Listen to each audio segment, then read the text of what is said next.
So from this lecture onwards, we will be focusing more on C++ than on OOP. Okay, so OOP, there are some basic concepts in OOP like abstraction, encapsulation, inheritance, polymorphism, which we have covered in more or less detail.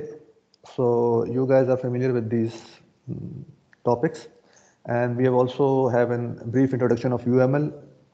So apart from that, we are not going to go more in depth in OOP. Okay, so these few lectures we will focus on some features of C++.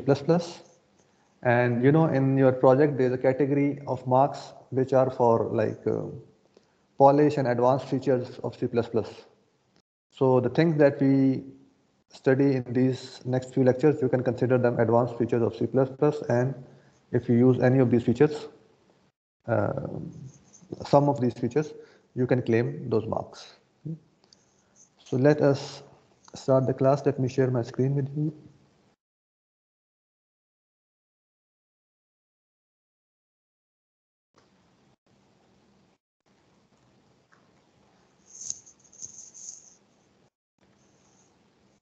Okay.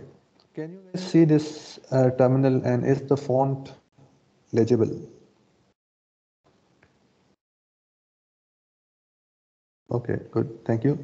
So in one of our previous classes, we had made this, I think it was copied.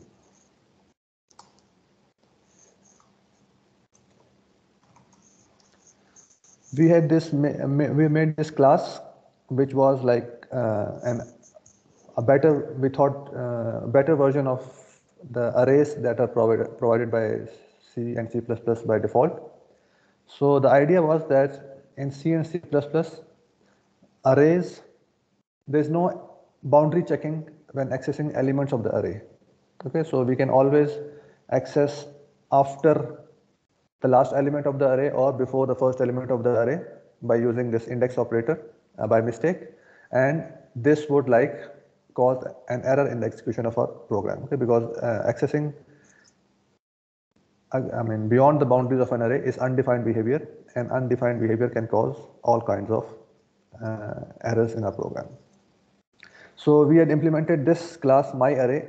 The idea was that it would dynamically allocate memory of a certain size for certain elements, and then when accessing this array, we can have this error checking, boundary checking. Okay, so we can, if the index is less than 0 or greater than the size of the array, then basically this would be an invalid index, and we can always give an error to the user to tell them that they are accessing beyond the boundaries of the array, and this will warn them and they can correct their code. Okay, so this basically was the idea of implementing this class called array. And we can always make it behave like a normal array by overloading the square brackets operator, the index operator. We can overload that instead of using setval and getval, and in that overloaded square brackets operator, we can put this error checking so that the array behaves like a normal C++ array, but still has error checking implemented in them. Okay. So is this code clear before I move forward?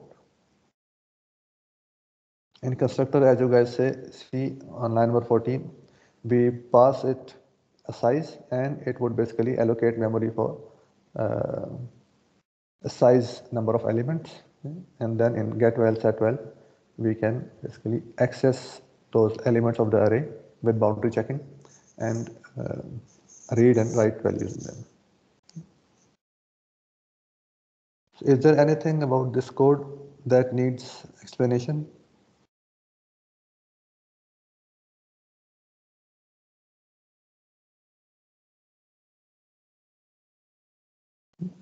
Is everything clear?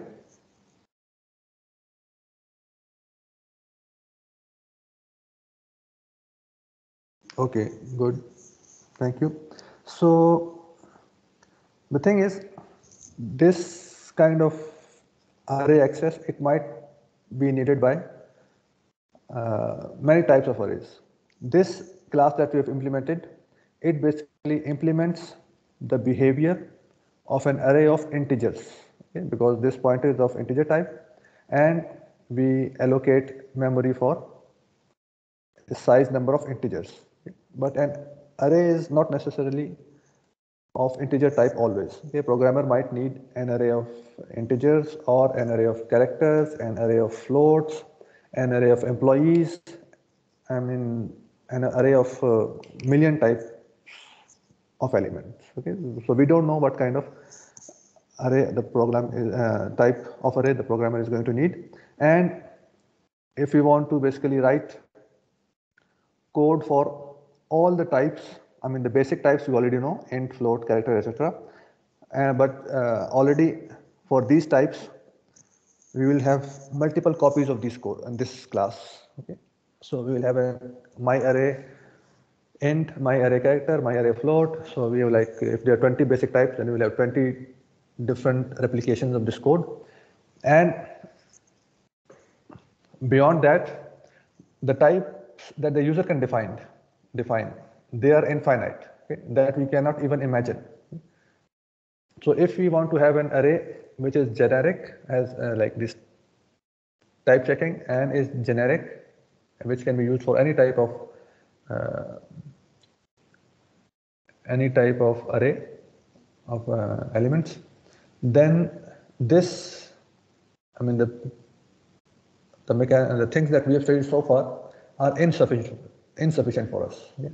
Either we have to know all the types that we are going to use, and we have to replicate, let's say there are n types, and we have to replicate this code n times. Okay, so this is like our code size will become too big, and also this is very cumbersome to manage because let's say a certain functionality changes in array.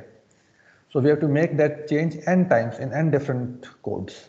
Okay, and that like the chance of missing something or causing an error, that magnifies n times. Okay, so this is like very impractical solution. And another thing is, as I said, the types that the user can define, they are infinite, and we can never foresee all kind of types. So what can be a solution? Basically, replicating this code is we will have to change the type everywhere in this code, and changing this type, we can again, if we are doing it n times at multiple lines in this code, again there is a chance of missing something and causing a bug in our program. So this kind of functionality, which is basically the functionality is independent of the type. Okay? So most of this code will be same, just copy paste. We will have to just change this type somewhere at some places in every copy of this code. So this kind of like cumbersome and error prone mechanism, this is difficult to do for humans, but it is very easy to do for a machine like a computer. Okay? These repetitive tasks, computers are very good at it. Humans, they get distracted, okay, so they cannot concentrate, and they have a limited attention span, and it is very easy for them to make errors when doing repetitive tasks, especially if these are many repetitions. So won't it be better if we can just like tell the compiler that this is a functionality that we want, and we want you to like implement this functionality independent of the type. We'll tell you the type later, the type that we need, but you can like implement this functionality independent of the type of the data. Okay, are you guys following? That we tell the compiler to implement this, the functionality that we want to implement independent of the type, and the type, when we use this functionality, we'll tell the compiler the type for which we want to use this functionality, and then the compiler can basically generate code for that type of class, and we can use that class. Okay, so the idea is that we tell the compiler this functionality once, independent of the type. And then when we use this functionality, we tell the compiler the type for which we want to use this functionality, and then the compiler can generate that code. It can be like 1,000 different types. So the compiler will, based on this functionality, the compiler will generate the code for this 1,000 type of classes, and we can just use that code in our program. Okay, so we have to write this code only once. So the repetition part is gone. Okay, so if you want to change this functionality later, we will have to change this functionality at one place only. Okay, so every time we recompile, the compiler will generate those 1,000 type of types, this functionality for the 1,000 type of types, and use it for us. Are you guys with me so far? I mean, the problem and what we are trying to achieve. For others, is it clear that this array that we have defined is of type integer types? Yeah, but we'll need many, we may need different type of arrays. Okay, so instead of rewriting this code, and the only difference is the type of the element. Okay? So what we can do is we can basically tell the compiler to define this functionality independent of the type. So this kind of functionality in C++, it's called templates. So let me write this name here. Templates. Okay. So as you guys know, template is just a sketch, something that is a model. Okay. So we just tell give the compiler template of the functionality. So that template is independent of the type. Okay. And then when the time comes, we tell the compiler to use this functionality or use this template for type integer or for type employee. So based on this template, the compiler will generate the code of this array class for type integer, and based on the same template, it will generate the code of this myArray class for type employee. Okay? And then we can it will use that code for us. So let's see how we can convert this class into a template. So for template, we have this keyword called template. Okay. This tells us that this tells the compiler that we are going to define a template, a new template. Okay. So here we type name T. Okay. So we are going to define this functionality independent of the type. Okay. So here, as you can see on line number 7, we have pointer of integer type, but we are going to basically define this class now independent of the type. So instead of using type int on line number 7, we will use type T. Okay, because this template, it is being defined independent of the type. Okay, so instead of a concrete type, we use a variable for the type. Okay, and that variable we define is like this, type name T. So this is to tell the compiler that this template that we are defining is for the type T. Okay, so we are basically abstracting the type, getting independent of the type. So now wherever this functionality of integer was needed, we will replace it by this type T. As I said on line number 7, instead of having integer pointer, we have to, we declare it as a T pointer. Now get size, I am basically modifying this, sorry. So we'll keep this original file intact, and what we will do is we will copy template.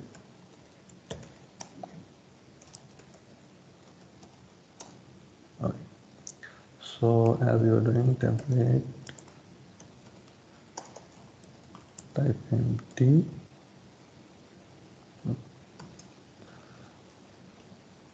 And by the way, there is an alternative syntax. It can be written like this also. Okay, but I think type name T is more expressive, telling you that we are using this type T. So on line number 9, we'll use the type T. And then wherever this integer type was used, we will basically, size is still of type integer, but the values that will contain here, the elements are of type T. Size is basically a length number, so it is still integer. So values will be of type T. So again, get size, this function does not change because this is returning the size. Size is always of type integer. It's a length, always of type integer. So my array, the constructor, it takes the size. Okay, so the type of size is still int. Okay. However, here we are allocating the elements. Okay. So elements will not always be of type int. Elements will be of type T, okay, whatever type is being considered at that particular time. So here we use the type T, and if the return type val is of T pointer, okay, so here we have on line number 8, val is of T pointer. So if val is null, error, okay, that's good, allocated val, okay, that's good. Now set val. Set val again, it will set the value. Okay.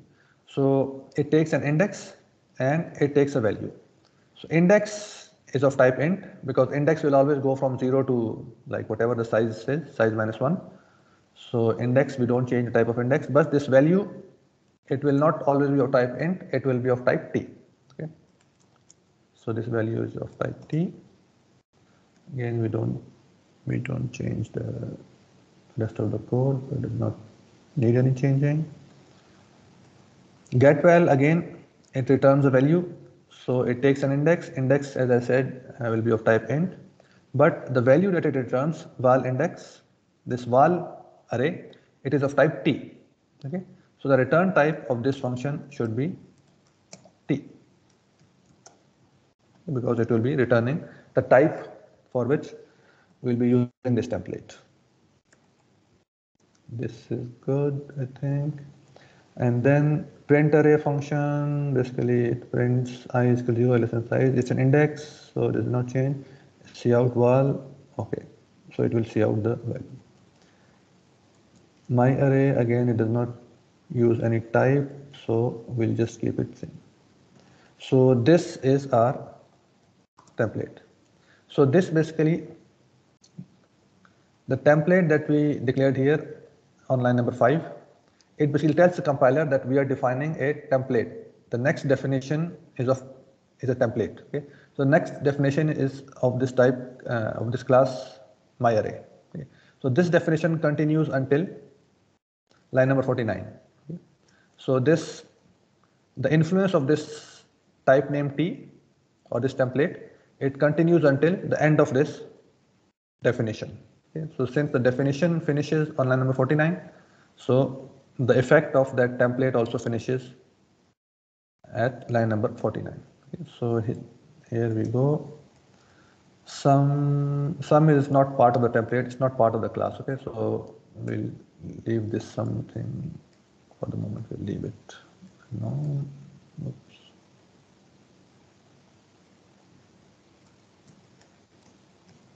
Okay.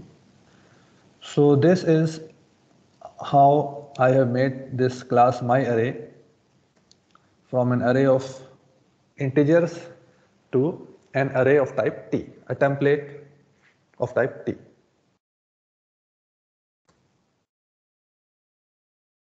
Is there any confusion so far before we use this?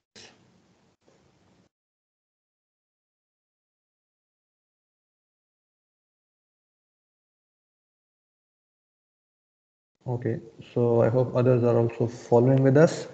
So let us see how we can use this template.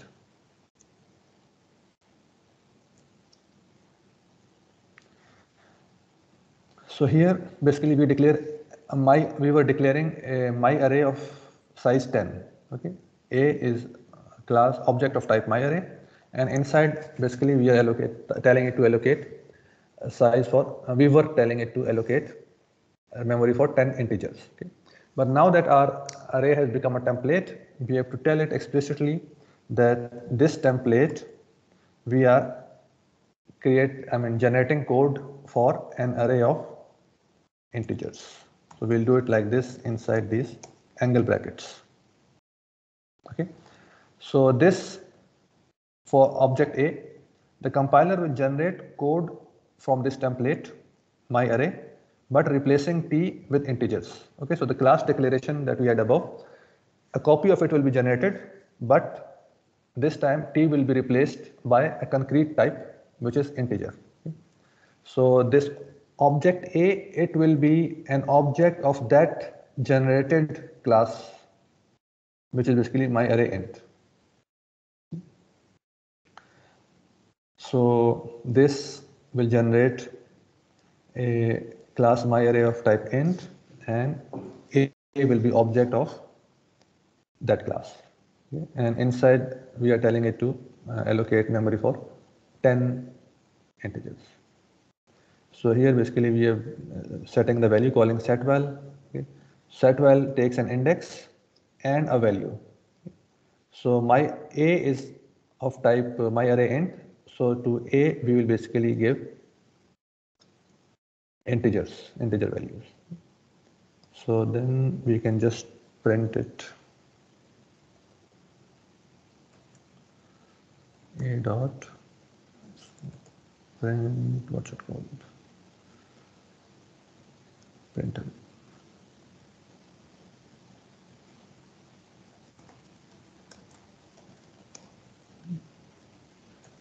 Some will for the moment leave some in peace. Okay, so let's try to compile this code.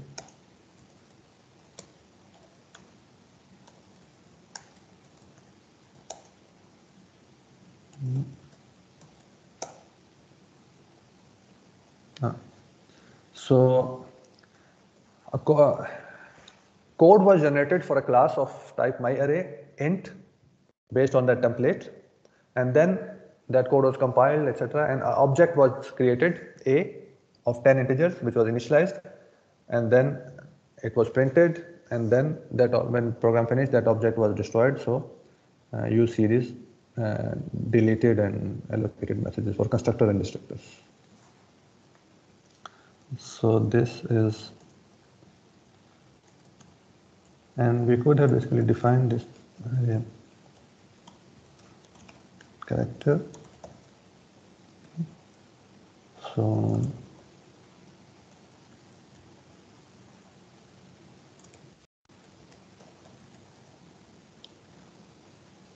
here we have to pass it a character. Okay, so what can I do is I can basically call it A+1. Okay, so it will hopefully it will convert it into a character, and so it should be B dot enter. Okay.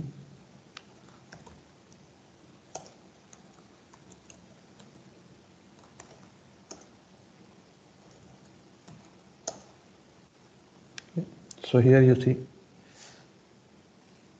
it allocated the memory twice, once for integer array, once for character array. So A and B are objects of two different types. Okay. A is an object of array class of integers, my array class of integers, and B is an object of my array class of characters. Okay, so we are basically initialized and printed these characters, and we have yeah. Okay. So these pointers, as you guys know, the character pointer is treated as special by the cout. So instead of printing the pointer value, the address, it is printing the character where that pointer is pointing to. Okay, so initially it is pointing to null, so it doesn't print anything. Okay, and later on it is pointing to this series of characters. So instead of printing the address or the pointer value, it is printing the series of characters that this pointer is pointing to. Okay, so we wrote the template once, and basically based on our invocation, the way we utilize this template, the compiler will generate the proper code for that class based on a type that we pass to this template on this line number 6364. It will generate the at compile time, it will generate the code for my array integers, and then it will generate another copy of class my array, but this time of with characters. So these two classes, they are two different types, and then objects will be created for those types and etc. etc. Similarly, we can have a class, let's say called employee. Before we come to employee, is this clear for this the working of the template? How we can create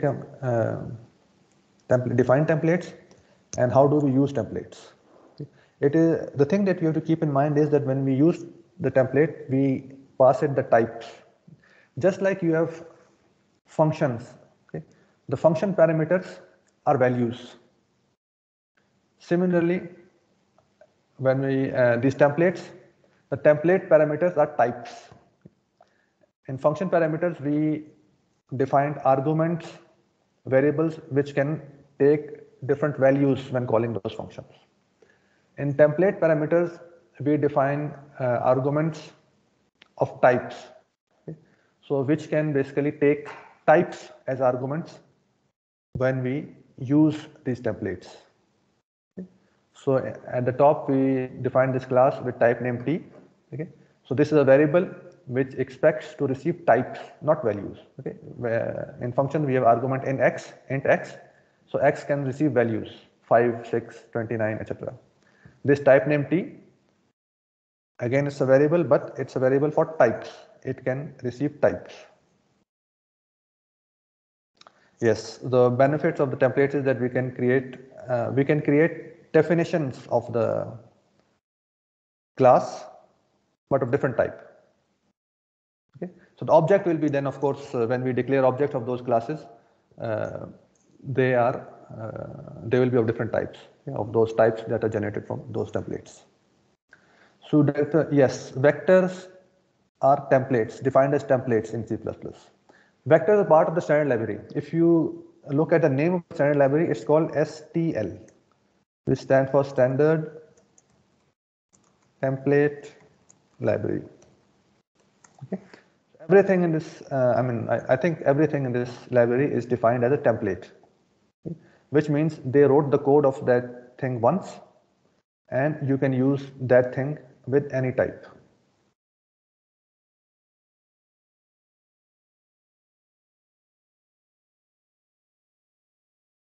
Is it clear? Because when you declare a vector, you declare a vector of, let's say, int.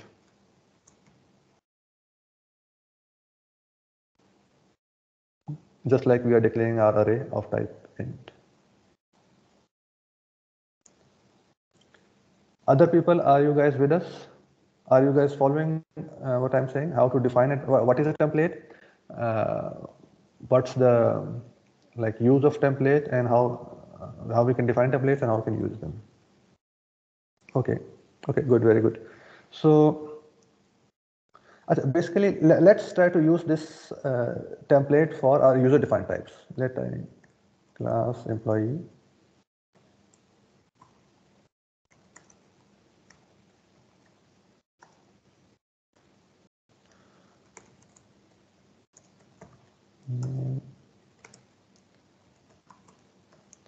Salary.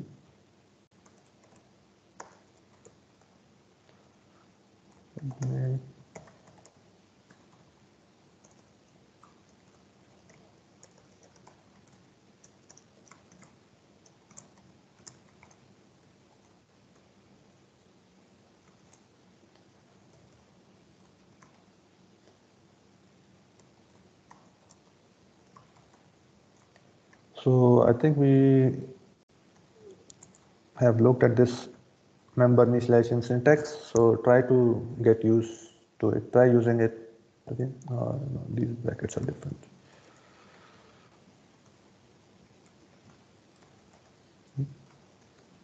Instead of assigning the values inside the function and constructor body, I am initializing these variables, name and salary, by this way, which is called member initializing list, initialization list. Okay, so we can have a public function called void show then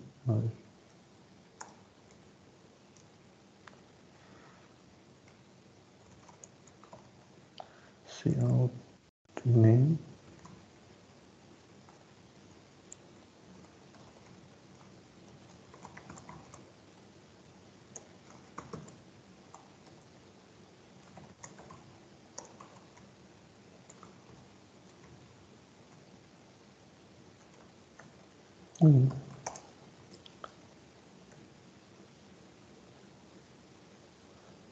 Okay, so now let's try to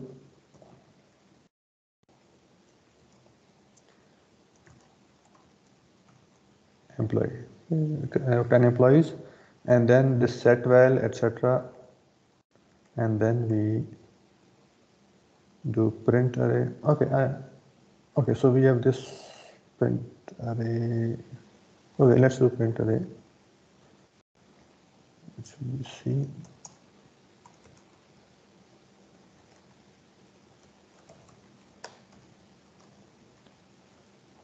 Okay, so these values we have to get the values from somewhere. Imagine that we call these values set val. We have to give a value of type employee. Okay, so what we can do is we can basically create an employee here. Okay. An object of type employee, we can create it and we can give it a name.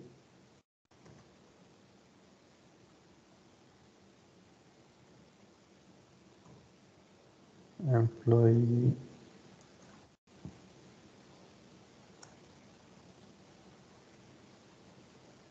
Okay. Okay, I'll have to see whether this works or not. Okay, so we give it a salary and employee, and that it will make an object and it will basically assign that object to an element inside the array employee. So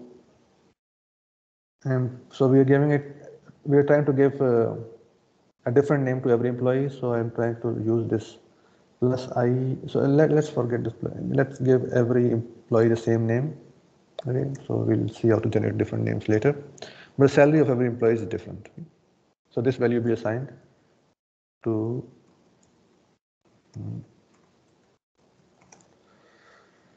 right. And then we can do print array. Okay, so ideally it should generate the same functionality, a class, but this time instead of integer characters, it will be internally allocating array of type employee. So the thing is, for template, wherever this value is being used, the template basically expects certain syntax. Let's say, and as here it is assigning this value val to this this new object, the pointer returned by this object new to this val. Okay, so this is okay because this is returning pointer and this is pointer to pointer is good. But set val here, it is doing assignment. Assignment operator on both sides, we have this value of type T. Okay, so in case of employee, it will be of type employee. So, and in case of integer, it was integer, and assignment for integers in C++ is well defined. But the assignment for employee, is it well defined or not? Okay. So as you guys know, since in our employee class, we have not defined any assignment operator. So normally C++ would basically generate a default assignment operator for employee. Okay. So here it will use a default assignment operator,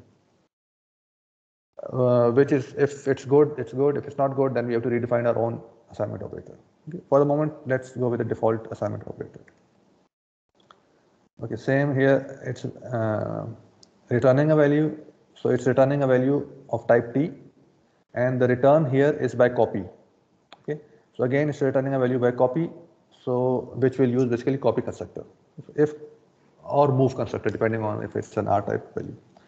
So if that is good for us, very good.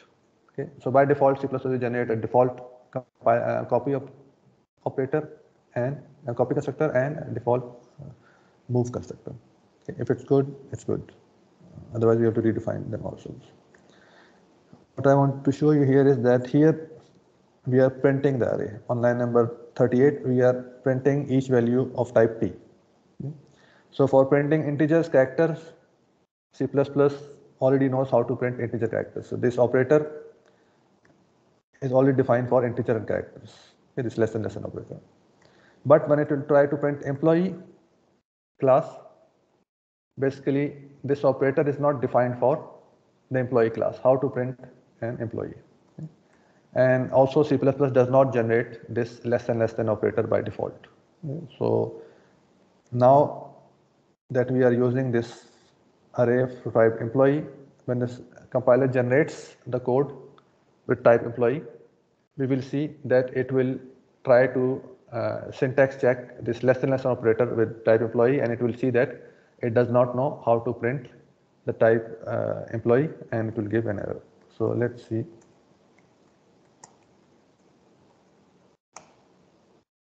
Okay. So as you guys can see, it's a long list of errors. Okay. So this says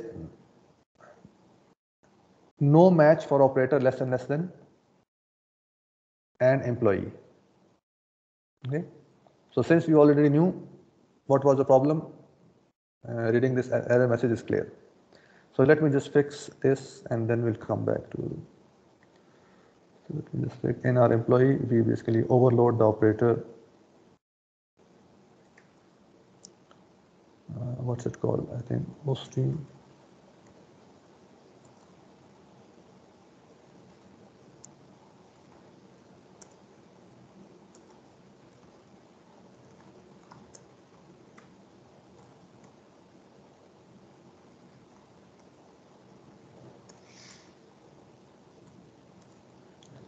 And oh, so this has to be a non-member function, I think, yes.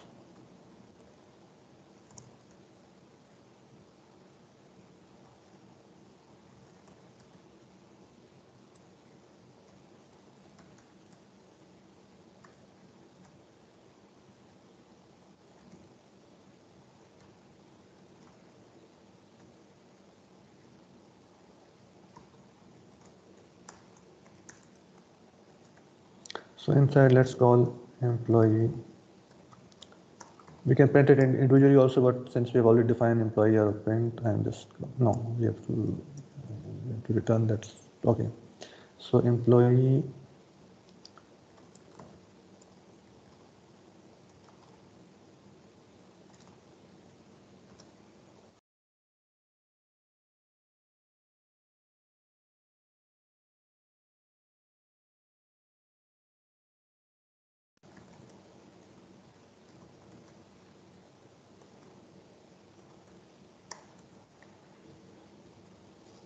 Okay, and let's return. So now we have defined this operator less than for employee by making it a friend function. So hopefully now the compiler's complaint shall be resolved. There are still errors. Expected initializer ampersand host name ampersand operator.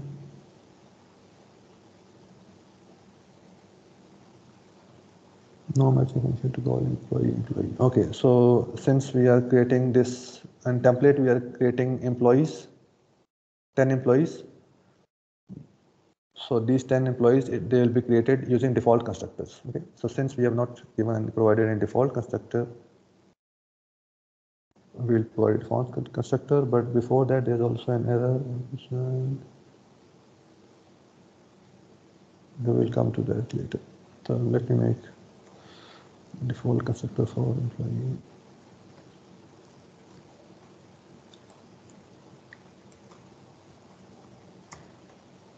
So let's give it some name.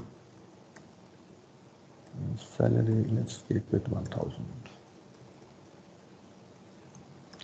So this is all the salary question, and here it was given an error friend. Which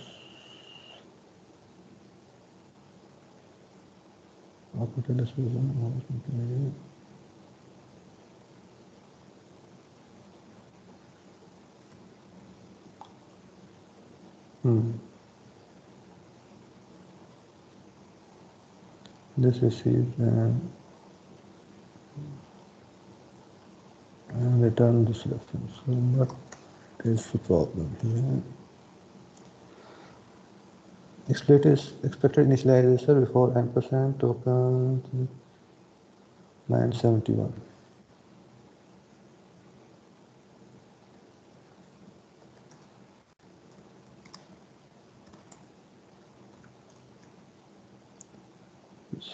Sorry. Stupid. Okay, so this should be better now, I think. No. Yeah.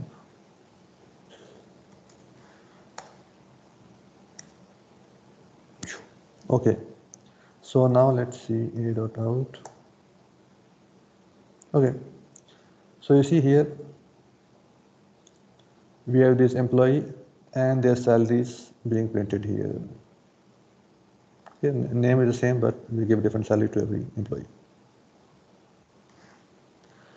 So what I wanted to tell you or highlight here was that inside this template definition, this type T is expected to have a certain interface.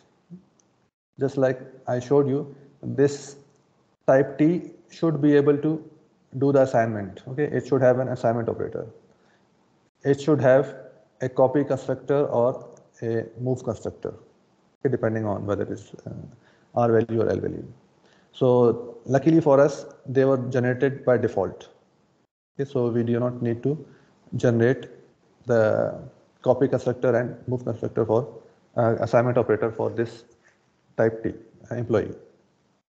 And also in this template, the type T is expected to be printable.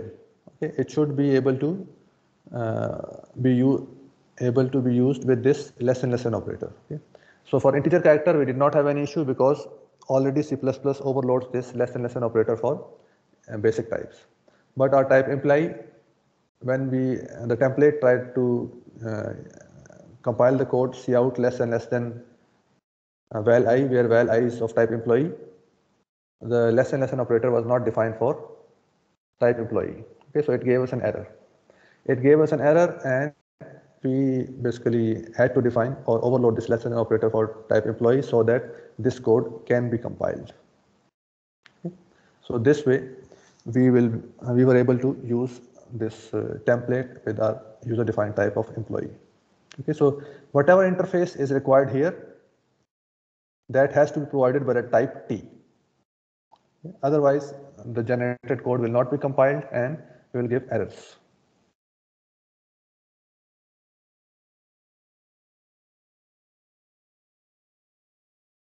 Okay, how do we limit the scope of the template? If you want to create two template definition in a program, how can this be? The template of the scope of the template carries on until the end of the next definition.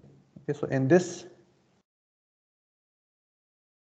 class, the scope of this template, it goes until the end of the next definition. So next definition is of this class myArray. It starts here, the definition, and it ends here. Okay, so on this line number 49. So the scope of a template T ends with the basically with this definition on line number 49. If we had to continue, we will basically, we want to define another template, we can define it after this definition. For example, can go down here. Next template, I can define it here.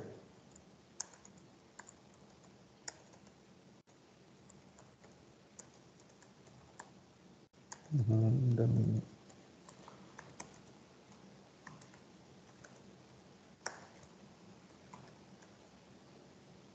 okay.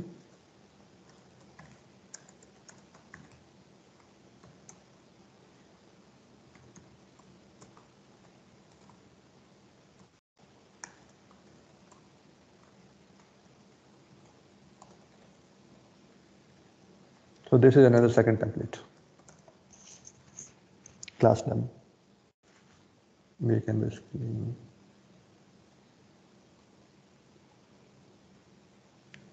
you can create objects of it, and you can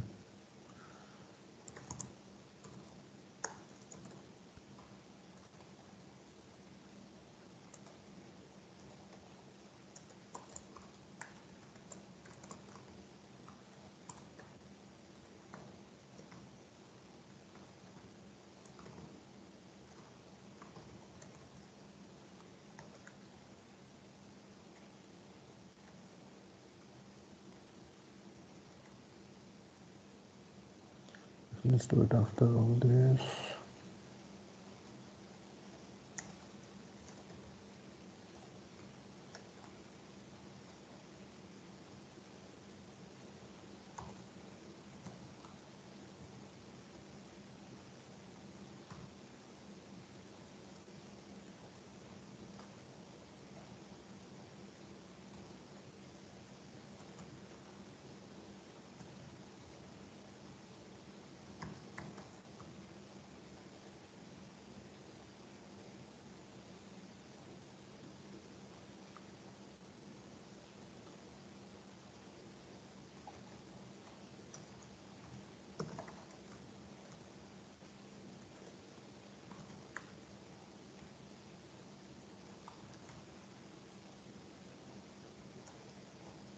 Oh no, dummy.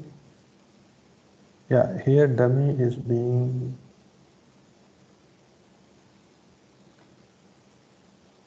dummy.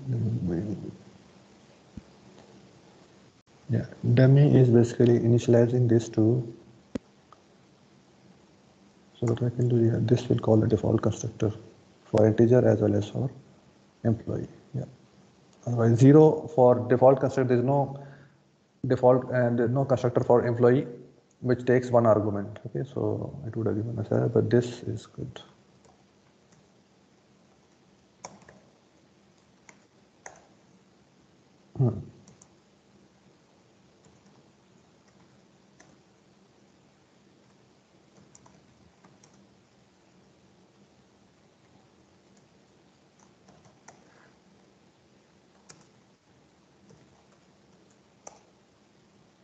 So here we have basically two templates, one of this array and the other one of dummy.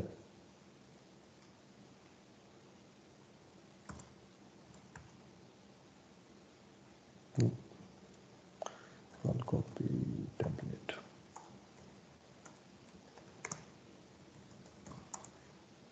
Okay, so the first template, its scope goes from line number 5 and ends on line number 49. The second template, its scope starts from line number 42 and will carry on until the next end of next definition. So here it's basically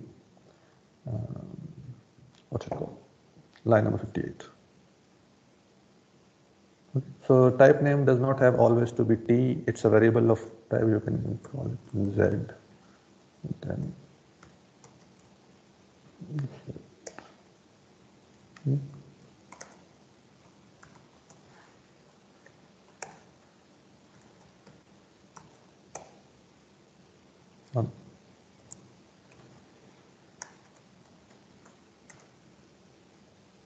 so just like in function arguments, you can have multiple value parameters.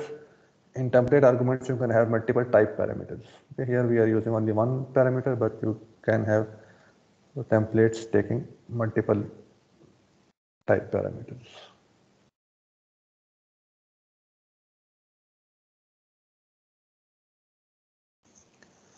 So class employee is defined under a template and is completely separate. Yeah, so the template scopes, it only affects the next definition. So the next definition is either my array or dummy. So the class employee doesn't come under any of these.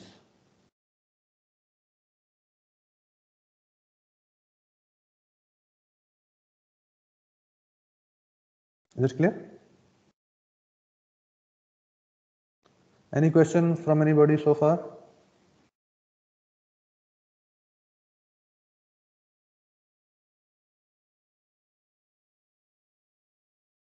No? Okay. So one thing I would like to highlight here is that, I mean, it is recommended that when you want to declare a template, instead of going directly and declaring a template, like starting from zero and declaring a template, you first make that class for one concrete type. Just like in our example, we first had this array, my array class made for type int. Okay, so we made this class for type int.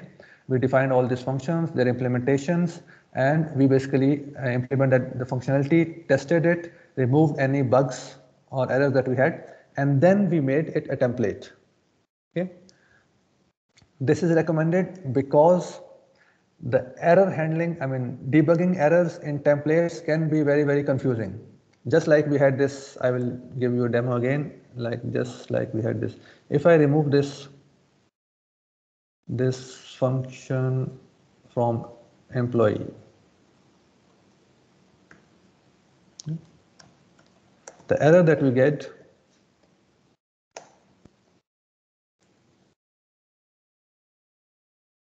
e.name is private. Okay, so that is okay. Let me see.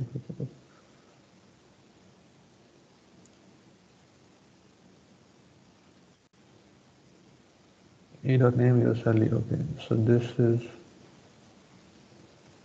okay.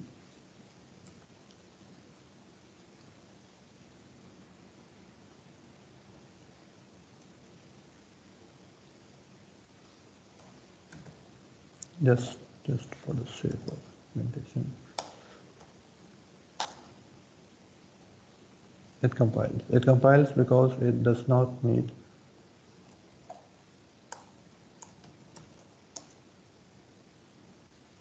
let me see what's happening.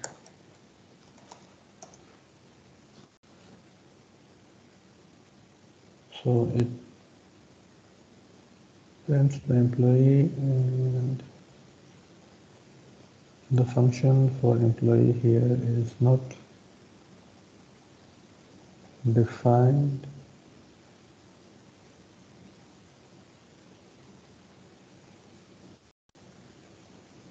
Well, the function is it's not a friend, but it's still defined. Okay, so let me remove this function altogether.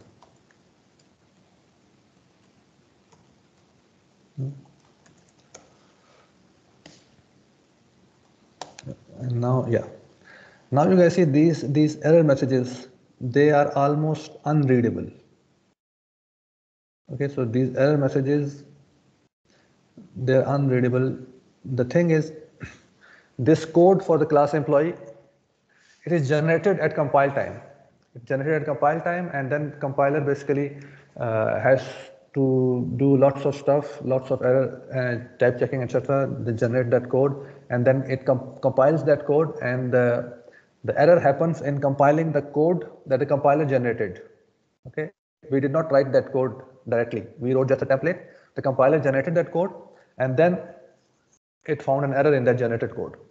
So here, since we never see that code, this kind of error handling, it can be very, very difficult because normally the compiler tells you the line number, column number, etc. to go and look at. But this, since there was no file that contains this code, it's a very long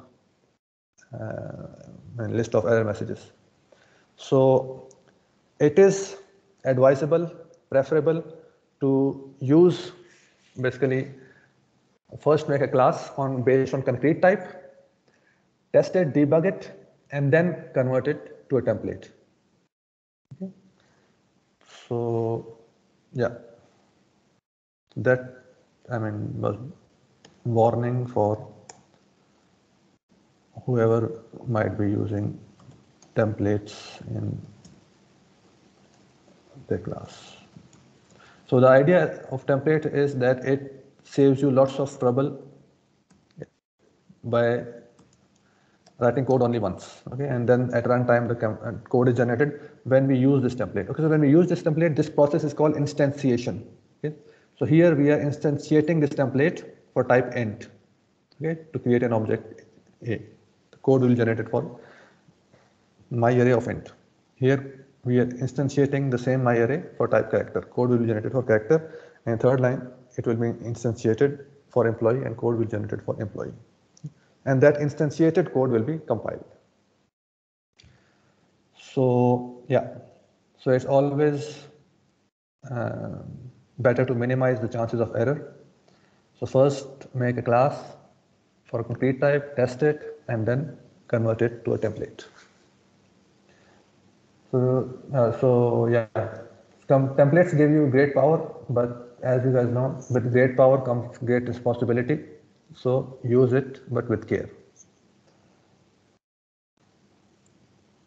Yeah. So that's about class templates. So by the way, these functions can be defined outside the template. So here this function show is being defined inside the template. Let me define it outside, declare it inside, but I want to define it outside. Okay. So to define it outside the template, since the influence of this template z is finished on this line. Oops.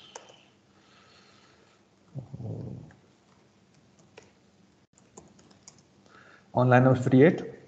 So to tell the compiler that this function belongs to this class dummy, this templated class dummy, we have to redefine this function as also as a template. So let's call it let, and we are basically defining a function which is returning void, and this function is of type dummy.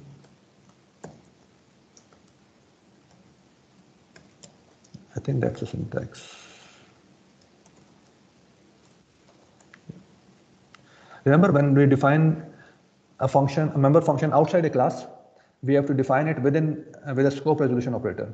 We give the name of the class followed by scope resolution operator, and then the name of the function, and then the body of the function. Okay. So here, since this class is a templated class, so we have to define this function as a template. Okay, so given the name of the class, we give it as a templated class. Okay, so again, we define a template, type name z, this, and this function show, which is basically a member function of a class, templated class dummy. It is being defined outside the class. So let us see whether this syntax is correct or not.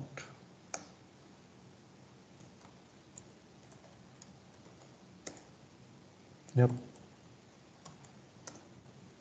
it works.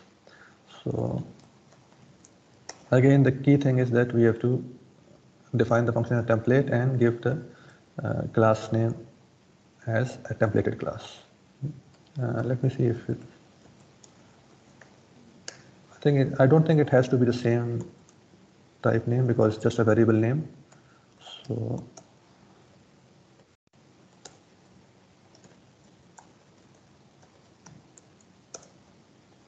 it works.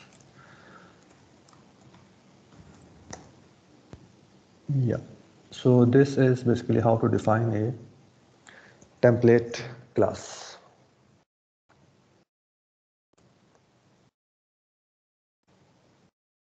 Is it clear?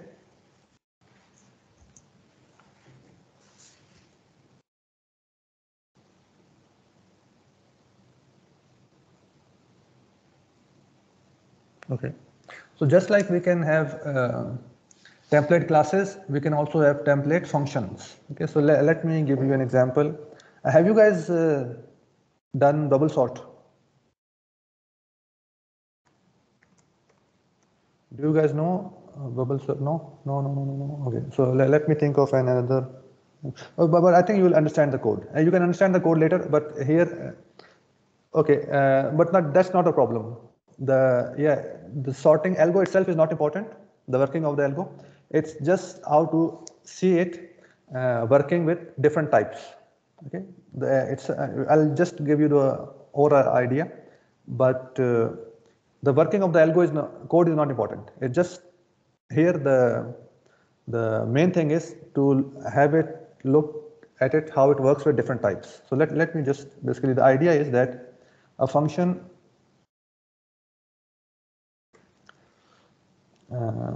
void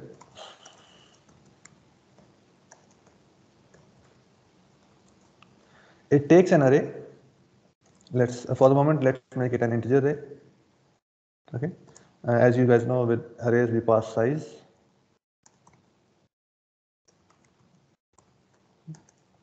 So the array can contain elements in any order. Right? So the idea is that sorting basically is arranging the elements in a particular order. It can be either ascending order or descending order. So there are different ways to sort things or different algorithms to sort arrays, elements. One of the very easy elements that we learn to sort is called bubble sort. So how does it work? For the moment it's not important, but the idea you have to keep in mind is that it will sort the elements of the array in a particular order. So let's just say sort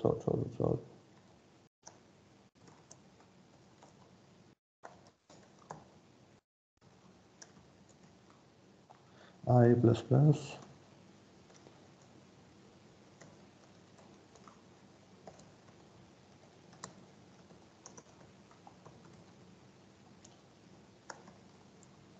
it's a nested loop. Hope you guys know it, how this works, but if you don't, doesn't matter. So the idea is that we compare AI is greater than AJ. We compare these two elements, and if they are like AI is greater than AJ, we basically swap these two elements. So swapping two elements, you guys know, in temp AI. So AI to AJ and AJ to 10. Let me see if it's correct. So AI is stored in temp and then AJ is, yeah, this is correct. Okay. So this code will basically sort the elements of the array in ascending order. So just to show you that it works, I'll just declare an array. So I'll remove this code. The class templates we can always do it later. So what was it? Yeah. So I declare an array of integers.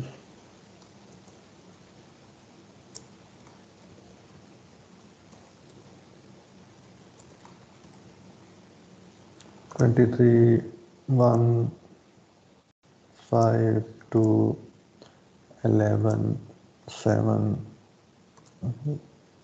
4, 5. It's an array of integer of how many elements? 1, 2, 3, 4, 5, 6, 7, 8. Okay. So I can basically call bubble sort.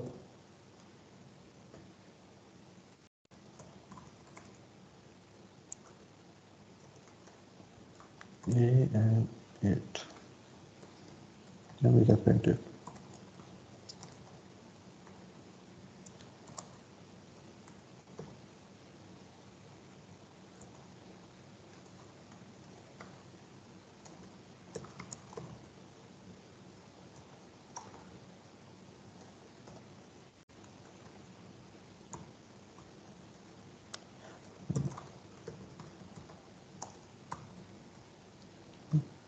So I print the array, I bubble sort it, and I print it again. So just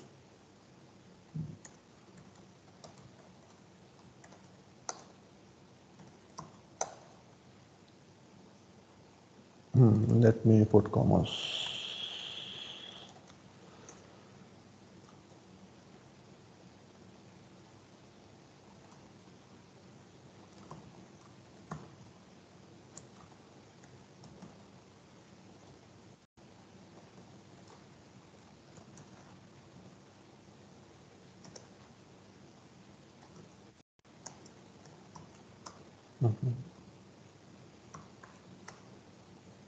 So you see, the first time the array is unsorted,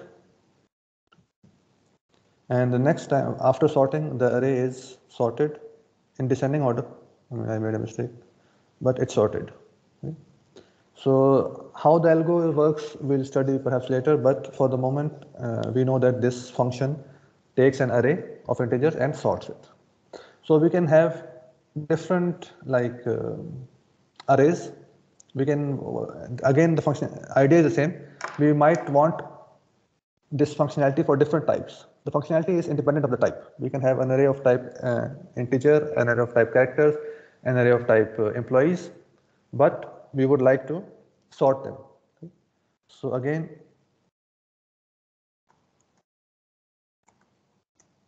this function, we can make it a template.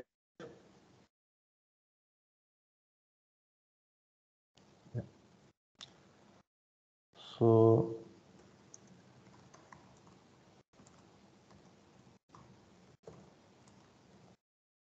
T. So again, this time the array will be of type T. Okay. And the rest of the functionality does not depend on type. See, this one depends on type because we are storing a value of AI which is of type T. Okay. So now we can have an array of integers and it will print it, and let's basically have an array of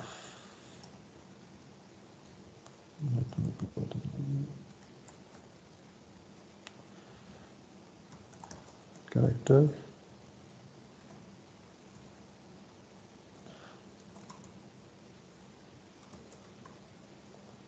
I have typed all those characters. Z.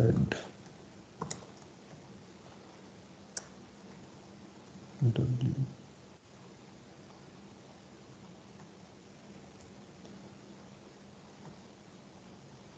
C.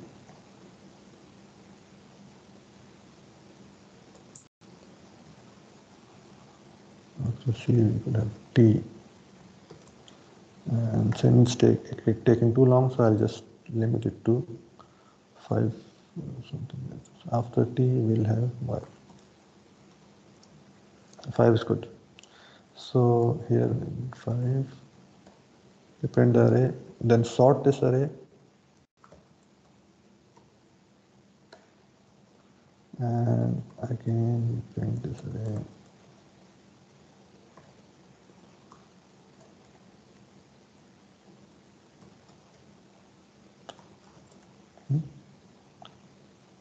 So again, this function, it's been called first for an array of type integers and then for array of type characters.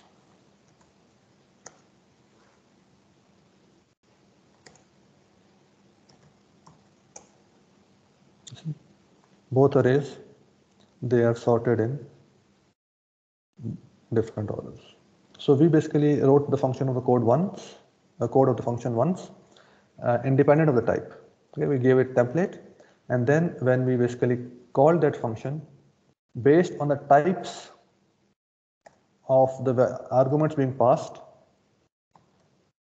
the compiler basically deduces that this bubble sort is being called for characters. Okay, so it will generate a bubble sort function of type character.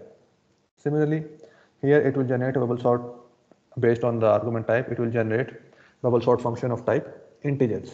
Okay, so it will do it and compile it and then call the appropriate function here in at the correct position.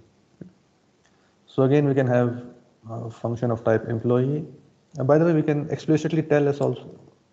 It deduces it, but we can also tell it to instantiate this function for characters, just like we did for classes.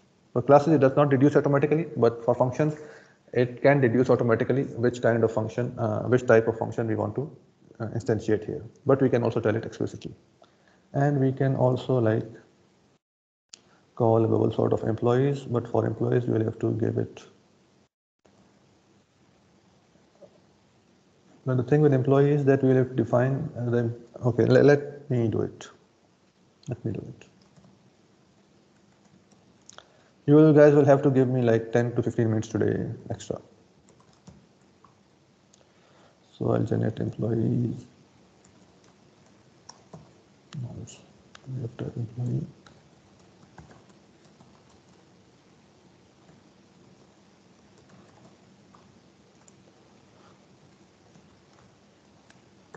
salary is like 1, 2, 3.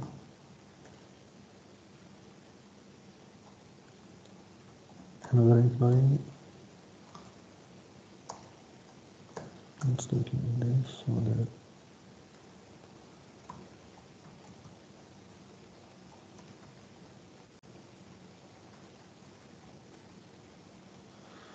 the 4 employees are good.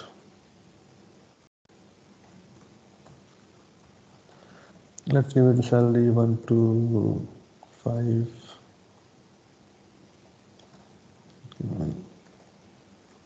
Let's give it salary 12 rupees. That's good. So now we call it 4 employees.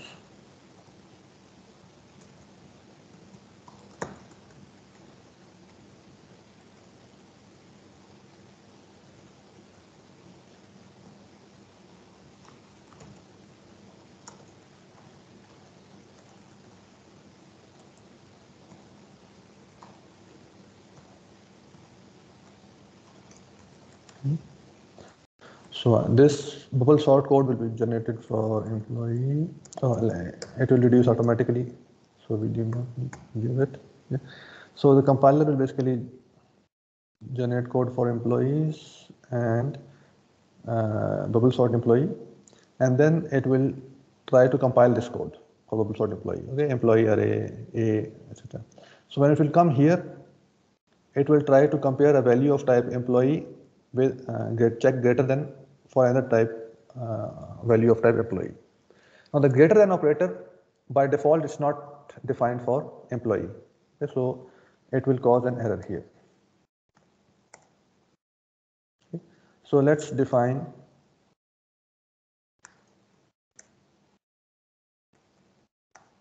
the greater than for employee.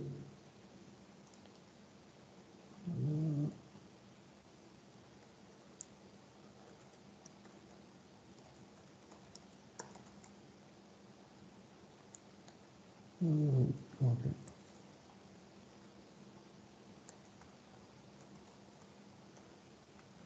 And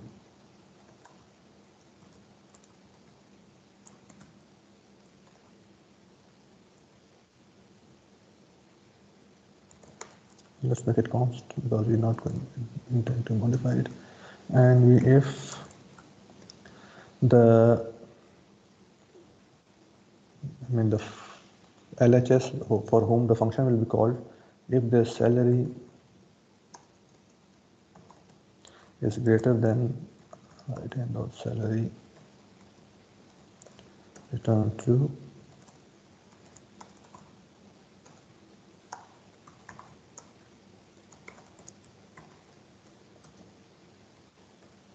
So let's say the greatness of an employee depends on their salary. Okay. So let's compile it. Okay. Oops. And for I plus plus I was not declared. Line 136.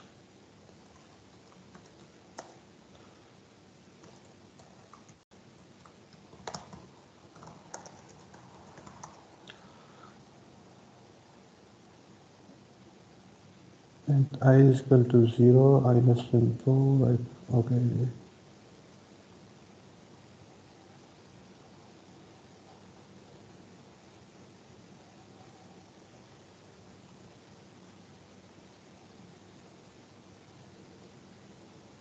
Oh yeah, sorry, forgot a semicolon here.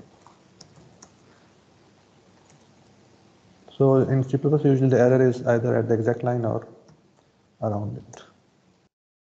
Okay. So you see these, the employee array, first it was unsorted and then it was sorted. Okay. So basically in template, the type T expects to have an interface like the type should have less than operator defined for it. Okay. For integers characters, it was defined by default, but for employee it was not. So we had to overload or define the less than operator for employee, and as soon as we defined it correctly, it worked. Okay, so this way we have this function template. Okay, bubble sort. So like this, if you have different functions which are independent of the type, the functionality is independent of the type, and you want to have this functionality available for multiple types, then instead of redefining this function for every type, you can have it as a template and then instantiate it based on the type, okay, the type that you need. Okay, I'll upload the lecture on YouTube, but you have to give me some minutes more. Is it clear? Class templates versus function templates. Yes, tomorrow the labs on templates. That's why I want to take like 5-10 more minutes.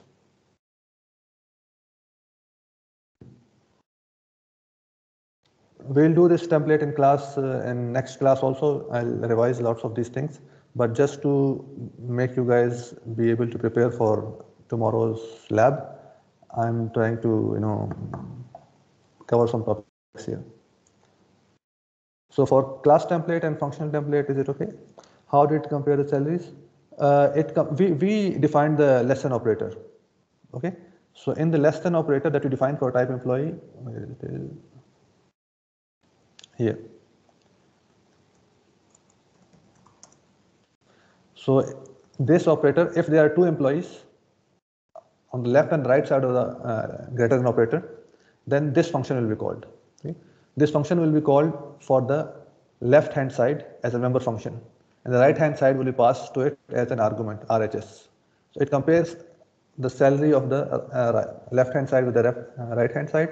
If it is greater, it returns true, otherwise it returns false. Okay, so we defined that the greater than operator should work like this for two employees. That's basically operator overloading that we've done.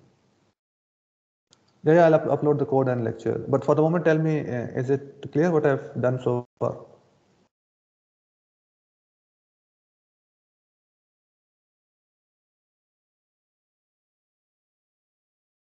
Okay. Okay, good. So just one more thing, that the C++ library, STL standard library, it is implemented as templates, and it is a very big library giving you like lots of functionality which is already available to you. And you guys, if you guys know how to use it, your programs can become very powerful with writing only little code. Okay. Until now, we have been implementing everything almost from zero. Okay, so that's basically lots of code that you have written, and basically we made you do it because we want you to understand the fundamentals, how things work. But the thing is, most of this functionality that you will be doing in your projects, it's already available in the STL library. So you guys need to be able to familiar with STL library and be able to use it so that you don't keep reinventing the wheel all the time. Okay? So as we will be exploring STL in the next few lectures, but for the moment, just give you a demo of just one feature. We use arrays, like in C++. Arrays by default, they have like memory limitations. As we said at the start of the class, they don't have range checking. Okay, we can like get out of range access very easily in arrays. And secondly, the other big defect of arrays is that they have a fixed size. We have to tell the compiler the size in advance, and we can't change the size of the array later. So this is like a big limitation. So C++, basically a library provides you with this type vector. Okay, so vector is something which we call a container. A container is something in which we can put other things, just like a normal container. An array also, if we stretch it, we can call it a container, because an array of integer, we can put integers in it. Array of employees, we can put employees in it, etc., etc. So array is also a container, but array has limitations. Okay? Fixed size, no range checking, etc. Now vector is something, a container, which basically solves these limitations. It is like an array in the sense that it basically allocates memory for different types of elements contiguously in RAM. Okay, so this is the part which is like the array, but it enhances the functionality of the array in the sense that it provides range checking, and also it is more safe to use than an array, and also it can grow and shrink. Okay, so we will study later how it is implemented, but for the moment we need to be able to use it. So this vector is a class implemented as a template. Okay, it's a template class. So let us see how does a template vector class look like. So let me unshare the screen.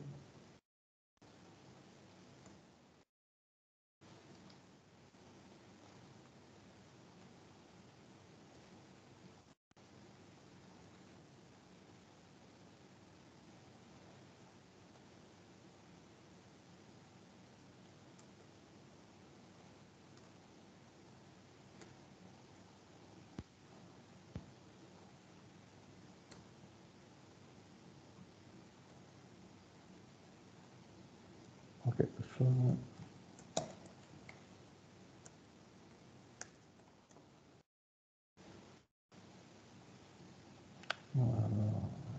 now we have to go capture. So let's go to another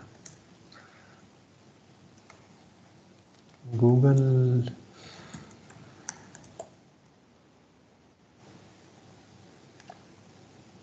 Okay, let's go to this reference site. What does it look like? Okay, so it's a template class. It takes a type and an allocator.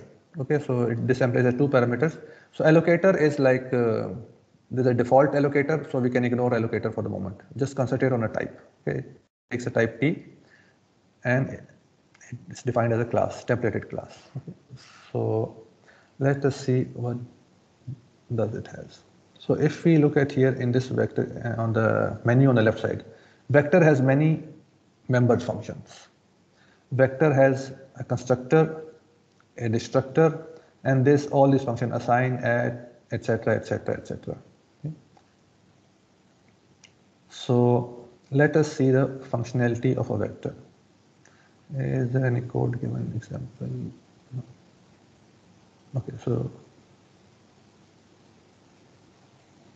let me see what's the message that we use return. Okay, so yes, Uzair, you, if you want, you can leave. This is for the lab tomorrow, to prepare you for the lab tomorrow. You can always watch the recording of this lecture later, at evening or tomorrow morning. Okay, so since it's a vector, so let's look at the constructor vector. So here we have these constructors where we can basically define this constructor. I'm looking for an example code. Yeah, this will go example code. So here you see it is declaring a vector of type integers. Okay, so this vector object first, it will be created by using default constructor. Here it is basically again creating a vector of type integers, and this is not the default constructor but constructor with two parameters. So it will basically, the first is the number of elements, and the second basically the value that we want to assign to that element. Okay, so we'll just concentrate on these first two constructors. So let us see, use this in our code. So vector has all these functions. Let me go back. And we'll explore a couple of functions here today, and the rest you can explore tomorrow. So the vector has this basically array index operator defined, overloaded, so we can use this to assign values and read values from elements of the vector. And then vector has this function push back, which basically adds an element at the end of the vector, and then pop back, which basically deletes the last element from the vector. So let us explore these couple of functions. So for vector, I think we need to include this vector type. So let me write some code to show you how vector works. It will be STL and STL. Okay, so standard library is always allowed, and then SDL.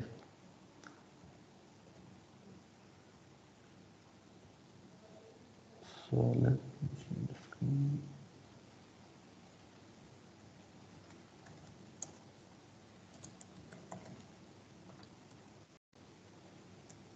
So vector.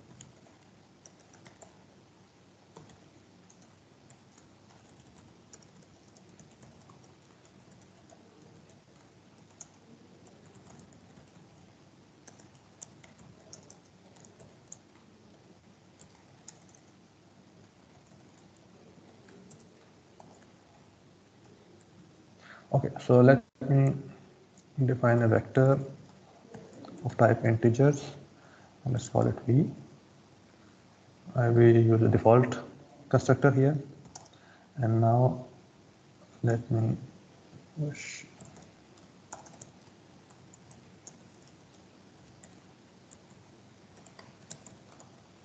less than 10 I plus plus v dot pushback. We push a value somewhere at the end of the vector. It always pushback adds a new element at the end of the vector. So here we go, and let me compile it to see whether it needs. Okay, vector was not declared in the scope. I think so. It needs to include the header file for vector.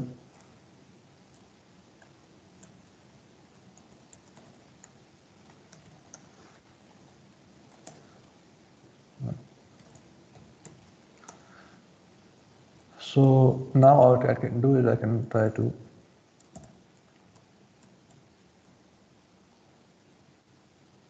since the index operator is defined for this vector, what I can do is I can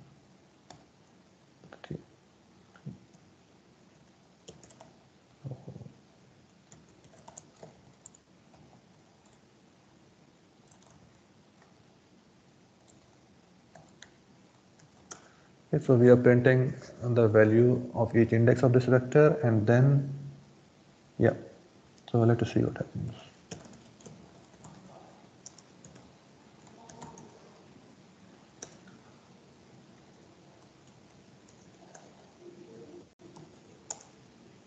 So you see, basically it printed all these vectors. What I wanted to show you was that when we declare this vector, we did not give it any size. So as we basically start putting elements in it, it grows in size. Okay, I mean that's not strictly true, but I'll explain it in the next class. But it's better than the array in the sense that you can access its members using this index operator. It has range checking inside, and it automatically adjusts to the size and the number of elements that you put in it. So I think we have this size function inside this vector. So after creating it, we can print size.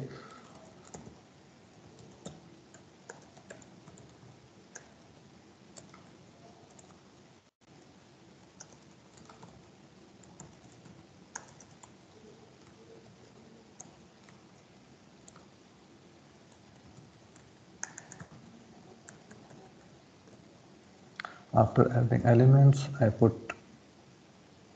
the size again, and then I print the vector. And then what I can do is I can perhaps remove these elements.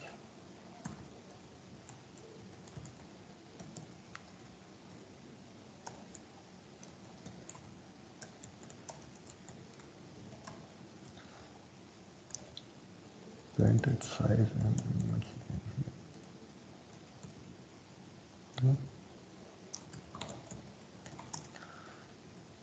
Yep.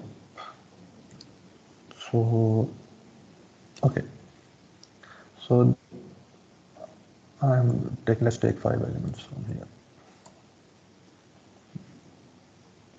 So what I'm doing is I am basically creating a vector, printing its size, adding 10 elements to it, printing the size again, and printing those 10 elements. Okay. And then I'm basically removing 5 elements from the vector, from the end. Okay, we can remove from front also, but we'll see it later. And then I'm printing the size again and printing the elements of the vector. Here now it should be 5. Okay.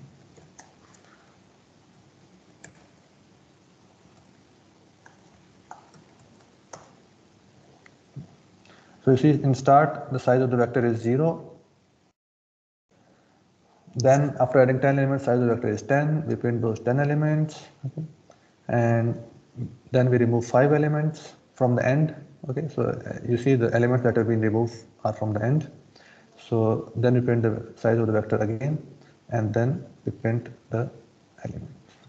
So this is basically to give you an introduction of the vector. Basically, we'll continue this thing again in the next lecture. I'm sorry, I'm being quick here because I want to just to give you an idea for tomorrow's lab. So explore the vector on your own. You can Google, basically it gives you the list of all the functions that are available inside a vector and a description of what they do.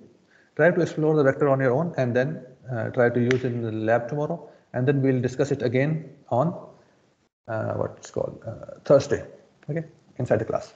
So STL, the standard template library, it has many containers. Vector is only one of those containers. There are other lists, map, etc. We'll discuss some of them in the next class. So this is just to give you an heads up for tomorrow's lab. And by the way, this we'll change it in the next. It's this I is equal to 0, I less than 5. This is not the correct way to traverse a container. To explore, every element, just like we do it in an array. But the thing is, I don't have time now. It's done with iterators. If you guys can do it yourself, otherwise I'll tell you in the next lecture on Thursday. Okay?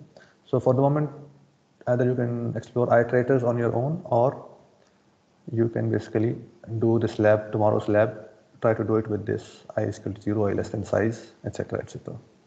Yeah, so instead of I is equal to 5, now I'll have to, it's correct to write it like this here.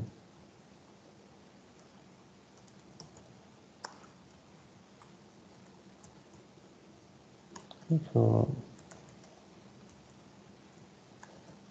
now I don't have to worry about the size anymore. Okay.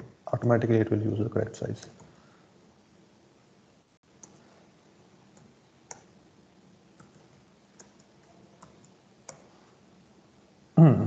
Something went wrong. Let me see.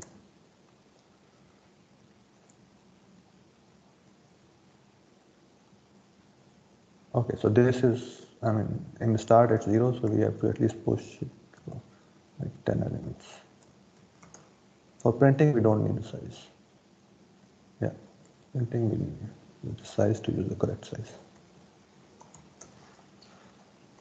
So yeah, I'm sorry for being hasty here. We'll discuss it thoroughly in the next class. Any questions you want to ask about the vector thing?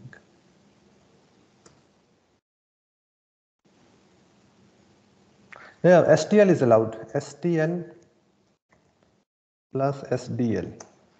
STL we have been using from the start. Cout, etc. All this functionality is using namespace std. Std is standard namespace, part of the standard library. Okay, so we have been using STL from the very first class. So STL is always allowed in these assignments projects. Other than that, you have to use SDL. Okay, so vectors, etc. You are encouraged to use these because now we want you to stop reinventing the wheel and try to use this ready-made functionality. We forced you because we wanted you to understand the basics first. So now try to use as much STL as you can. It's encouraged and recommended. Any questions?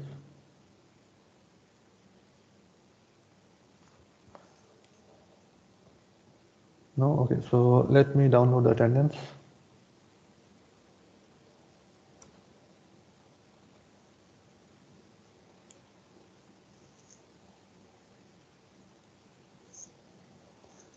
I think it will be introductory. I don't know the task, they have not sent me. I'll ask them, but I think it will be rather introductory. So let me stop this recording. I'll upload this lecture and code on GitHub, lecture on YouTube. So